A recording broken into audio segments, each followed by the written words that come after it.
how to use magnifier tool on iPhone.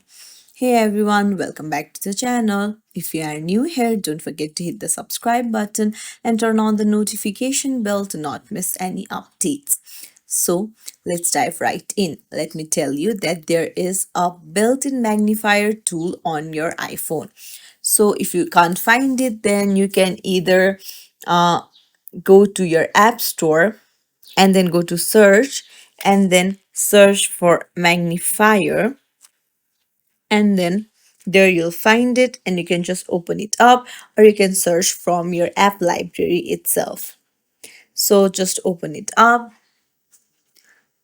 and then once you open it up you'll find the magnifier here. So it's as simple as that. If you found this tutorial helpful, don't forget to like and subscribe to our channel for more tips and tricks. Thank you for watching.